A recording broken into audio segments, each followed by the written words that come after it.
What is the point of marriage? We've been raised to see marriage as a kind of checkpoint that we must all pass through at some point in our life, something that everybody should go through. But why? Why should anybody marry anybody?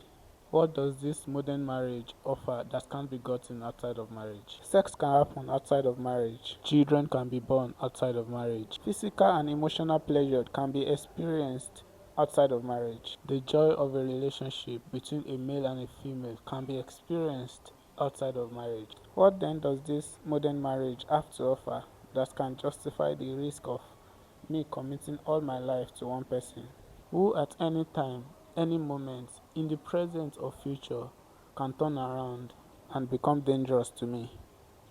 A lot of people are really suffering in their marriages, and they remain in those marriages because they've been taught to be loyal to the vows of their commitments, which is a good thing in the right situation.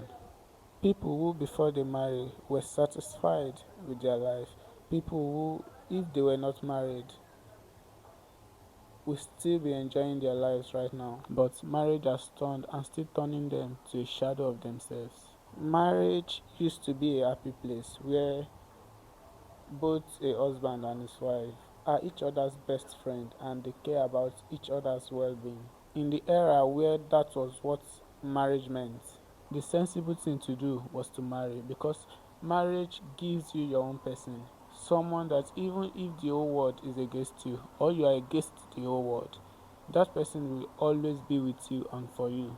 But since then, a lot have changed, and a lot of change is still happening, even at this very moment.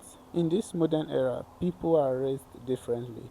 People are more lawless, more selfish, more heartless, and less honorable.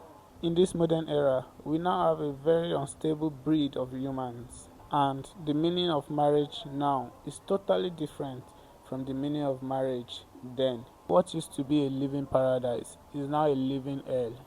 But one thing have not changed. People are still flocking into it, thinking it is still a paradise. The most painful part is that those who claim to be wise, those who claim to be representative of God, can't even see it.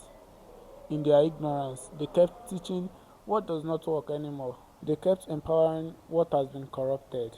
And the ones paying for that deadly mistake are the people. Marriage is no longer what it used to be, and everybody needs to adjust accordingly. They've thought that marriage is ordained by God. I agree. But the kind of marriage that God ordained is not this kind of modern marriage. What I'm trying to make you understand is that use your brain.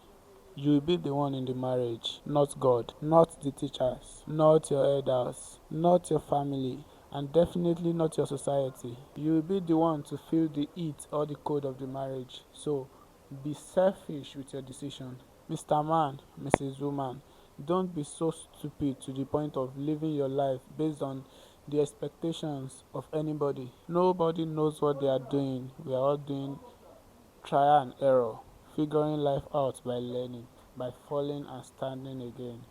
And to learn anything, you need stability. You need to be stable physically and emotionally. I'll leave you with this question. In the past, what marriage offered was pure and genuine friendship with your spouse, a loyal partner who will take on the world with you, a home in a person. What does this modern marriage offer?